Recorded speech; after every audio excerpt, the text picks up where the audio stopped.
السلام عليكم ورحمة الله وبركاته. معاكم الشيف أبو إبراهيم من غزة.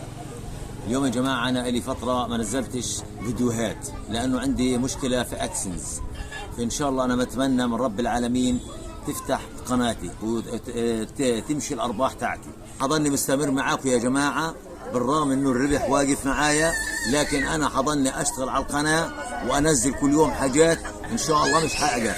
واللي بيحب يساعد عيلتي جزاه الله كل خير ويخلف عليه. وانا حضني كل يوم ان شاء الله رب العالمين مش هوقف القناه تاعتي، واقول يا رب وموكلها لا الله لا اله الا الله، كود ربنا يسهل اموري وتفتح اكسنز. واللي بيحب يساعدني يا عمي ويساهم معايا ويقف معايا لعيلتي بكون جزاء الله كل خير ويخلف عليه وكتر الله خيره. اليوم تابعوا معايا يا جماعه، شوفوا ايش بدي اسوي. انا للشجر اللي زارعه جنب الخيمه لازم ارشه دواء عشان من المبيد ومن الدوده، في دوده بتضلها تاكل الورق. شوفوا انا ايش بسوي الشيف ابو ابراهيم. بسم الله. شوفوا يا جماعه كيف هذه طبعا ذره لازم ارشها بالدواء عشان ايش؟ شايفين كيف يا جماعه؟ برشها اول باول من خوف الدوده تاكلها. هذه ذره عرانيس يا جماعه، عرانيس من البيضه اللي بتتاكل بتنسلق. وهي البندوره، شايفين ما شاء الله البندوره صلاه النبي هيها. لازم ارشها من الدوده. بتبع انا كل حاجه برش اول باول. بسم الله الرحمن الرحيم، بسم الله توكلنا عليك. هاي بنرش دواء يا جماعه من الدوده. شايفين الجرب هذا اللي على الذره، هذه ما لحقتهاش بتلاقيها بقى المنو تاعها. فانا بتبع اول باول، بظن ارش هيك كل الدوده هذه بتموت من الريحه قويه جدا. الحمد لله رب العالمين. هذه البندوره يا جماعه ما شاء الله تبارك الله، ما شاء الله تبارك الله. اذا ما لحقتهاش زيك بصير جربه، فبلحقها انا برشها دواء اول باول. هذه قصيتها قبل شويه. تعالي هاني يابا على الشقه هذه. مين كسر هذه؟ بسم الله الرحمن الرحيم.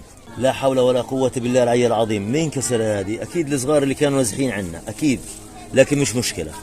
شايفين يا جماعة كيف الحب عليها صلاة النبي، اللهم صل على سيدنا محمد. كانوا جماعة عنا نازحين امبارح مع القصف مع الخبط، شردت الناس كلها في الشوارع. جبنا عيلة كاملة والله عنا، باتوا جنب الخيم، فرشوا فراشهم وباتوا عنا. الظاهر صغار ومكسرين هذا عرق البندورة، لكن الحمد لله رب العالمين. بنثبتها في السيخ هذا بتضلها واقفة، لكن الحمد لله جت عقد هيك. كل الجماعة امبارح نزحوا، كل الناس نزحت ووضعها كان صعب. شايفين ما شاء الله نرشها دواء عشان ايش؟ الدودة. هيا يا جماعة شايفين كيف تجرب في الشجرة. اذا ما لحقتهاش انا ارشها اول باول بتجرب كلها. فالحمد لله رب العالمين. بتدبل الورق بنلحقها الحوق هذه، لانه هذه كلها رطامر. بنجيب البذور كلها بنزرعها جنب الخيام عشان توفر علينا وتوفر على اولادنا، والحمد لله رب العالمين. هذه اللي هي اليقطين اللي زي هذه يا جماعه. هي ما شاء الله حبتين صغار هيهن، وهي حبه كمان غادي مدليه. هي كل حبه بتكبر بنقطعها وبنعمل طبيخ لاولادنا وبنطعم اولادنا الحمد لله رب العالمين. فبنرشها اول باول يا جماعه دواء. شوفوا صلاه النبي، هذا اليقطين مفيد وصحي. فيا جماعه الحمد لله رب العالمين. هي انا قاعد برش كله ايش انا زرعت وايش اثمرت لاولادي. ربنا ان شاء الله يكرمنا يا رب العالمين. واللي بيحب يا جماعه يساعد عيلتي واولادي جزاه الله كل خير ويتابعني على الواتساب. وشكرا لكم جزيلا وحياكم الله. ولا يقولي لا يقولي لا يقولي. انا بدي ارش كمان ايش؟ اللوبيا. هي اللوبيا يا جماعه لازم ارشها اول باول. شايفين ما شاء الله هي اللي يقولون عليها.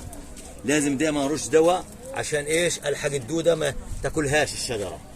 وهي البندوره لازم ارش دواء اول باول. ما رشناش بتلاقيها خربت الشجره.